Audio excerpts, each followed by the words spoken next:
प्यारण अभिमन्यु कौर। श्री गुरु ग्रंथ साहब जी की रहनुमाई में शुभकरण सिंह जी को श्रद्धांजलि देने के लिए आए हुए हजारों किसान भाइयों को, हमारी बहनों को, माताओं को सबसे पहले हाथ जोड़ के राम राम, सत श्री अकाल। साथियों, जो शहादत भाई शुभकरण सिंह जी ने दी वो आज किसी एक प्रदेश के शहीद नहीं है, वो किसी एक धर्म, किसी एक जाति, किसी एक संगठन, किसी एक फोरम, किसी एक आंदोलन के शहीद नहीं है। भाई शुभकरण सिंह आज पूरी कौम के शहीद है, पूरे देश के शहीद है, पूरे देश के किसानों के शहीद हैं। क्योंकि जो लोग हक और इंसाफ की लड़ाई में लड़ते हुए अपनी शहादत देते हैं वो किसी एक इलाके, किसी एक धर्म, किसी एक जाति तक सीमित नहीं रह जाते, वो पूरी कौम के, पूरे देश के हो जाते हैं। आज इसीलिए पल्लो गांव के अलावा दाता सिंह वाला खनौरी मोर्चे पे, शंभू मोर्चे पे, रतनपुरा मोर्चे पे और इसके अलावा देश भर में तमाम राज्यों में सैकड़ों जगहों पे श्रद्धांजलि सभाएं आयोजित करके शुभकरण सिंह जी को श्रद्धांजलि अर्पित करी जा रही है। मुझे दुख होता है ये देख के कि एक साल बीत गया, जिन अधिकारियों को जेल की सलाखों के पीछे होना चाहिए था, जिन अधिकारियों ने शुभकरण सिंह जी को सर में गोली मार के शहीद किया था, उन पर कार्रवाई होनी चाहिए थी। लेकिन कार्रवाई करने की बात तो दूर, पिछले साल 15 अगस्त को भाजपा की सरकार ने उन अधिकारियों के नाम, उन आरोपियों के नाम वीरता मेडल के लिए आगे केंद्र सरकार के पास भेजे। जब पूरे देश के किसानों ने उसका विरोध किया तो उसके बाद उनके नाम वापस लिए गए। उन अधिकारियों ने वीरता का कोई काम नहीं किया, उन अधिकारियों ने कायरता का काम किया, उन अधिकारियों ने बुजदिली का काम किया। उनको सजा मिलनी चाहिए थी, लेकिन सजा देने की बजाय उनको वीरता के लिए सम्मानित करने की सिफारिशें करी जा रही हैं इस सरकार द्वारा। यह इस सरकार का असली चेहरा और असली चरित्र है। और जब हम बल्लो गांव में आए तो हमने भाई शुभकरण सिंह जी के परिवार को जब उनसे मिले, उनकी बहन की आंखों में आंसू देखे, उनके परिवार के छोटे छोटे बच्चों के आंखों में आंसू देखे, वो 21 फरवरी 2024 का वाक्या जो का त्यों हमारी आंखों के सामने आ गया। जब भाई शुभकरण सिंह का स्टैचू देखा तो वो 21 फरवरी 2024 की वो घटना याद आ गई कि किस तरीके से लाखों किसान जब शांतिपूर्ण तरीके से पुलिस के बैरिकेडों से दूर खड़े थे, अचानक से पानी की बौछारें छोड़ी जाती है, एसएलआर की गोलियां चलाई जाती है, जहरीली गैसों के गोले छोड़े जाते हैं और लगभग 1-1:15 बजे शुभकरण सिंह जी को सर में गोली लगती है। उसके बाद जब उनको डॉक्टर अवतार सिंह जी के पास लेके आए, जिनका मेडिकल कैंप वहां पे है, वो तस्वीरें, वो फोटो आज तक दिमाग में ज्यों की त्यों याद है।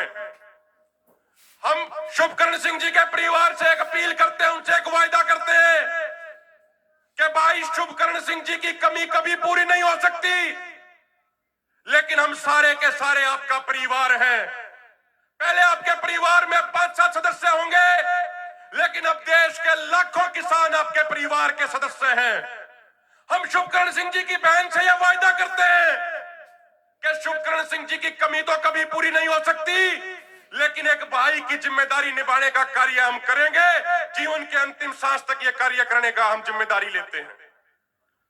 साथियों, एक अंत में एक बात कहूंगा और अपनी वाणी को विराम दूंगा।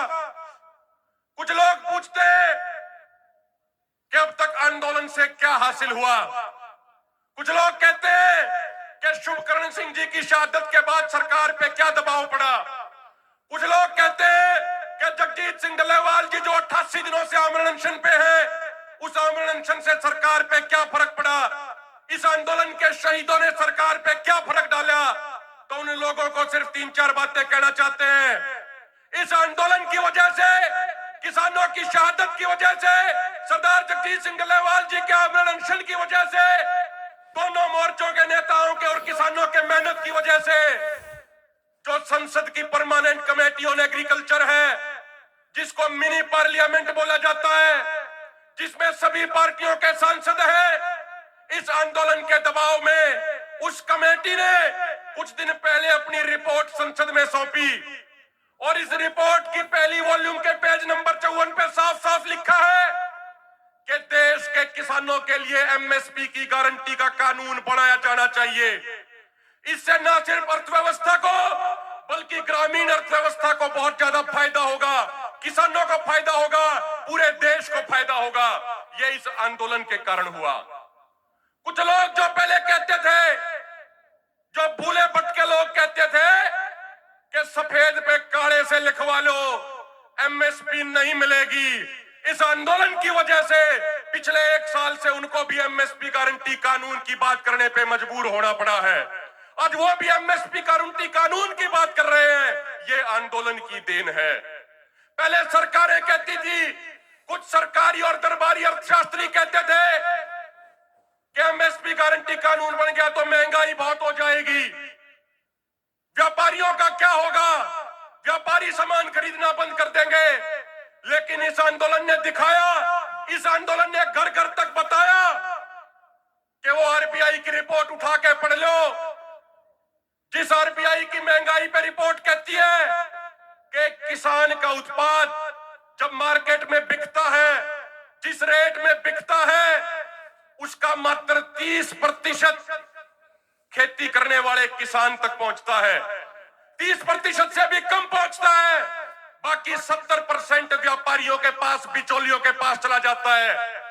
हम सरकार से पूछना चाहते हैं, उन सरकारी और दरबारी अर्थशास्त्रियों से पूछना चाहते हैं कि 6 महीने जो किसान अपने खेत में मेहनत करके फसल पैदा करता है, जो चिलचिलाती धूप में, मूसलाधार बारिश में, कड़कड़ाती ठंड में मेहनत करता है, उसको 30% से भी कम रेट मिलता है।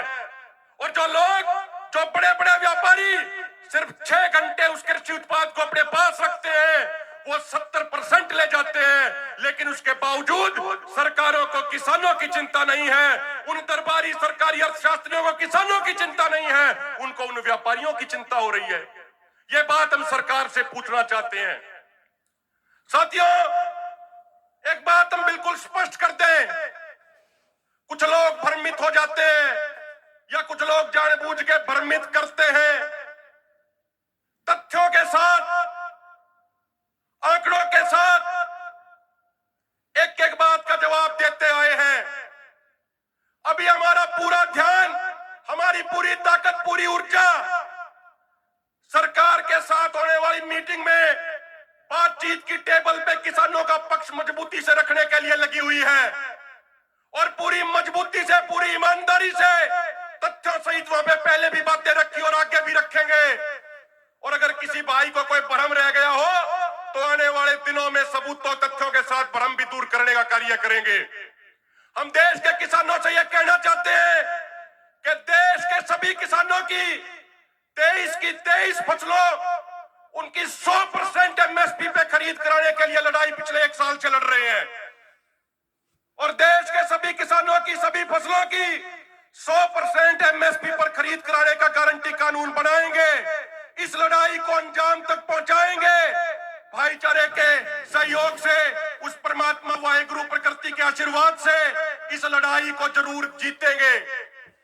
और अंत में एक जरूर विनती करूंगा, जो हमारे दोनों फोरम बार बार विनती कर चुके हैं, सरदार जगजीत सिंह डल्लेवाल जी भी ये बात कहते हैं कि अगर पूरे देश में कोई भी किसान साथी, कोई भी किसान संगठन का नेता, कोई भी बुद्धिजीवी यदि एमएसपी गारंटी कानून के संबंध में या हमारी अन्य मांगों के संबंध में कोई सकारात्मक सुझाव हमें देना चाहता है तो हम दिल खोल के, खुले मन से उसका स्वागत करेंगे।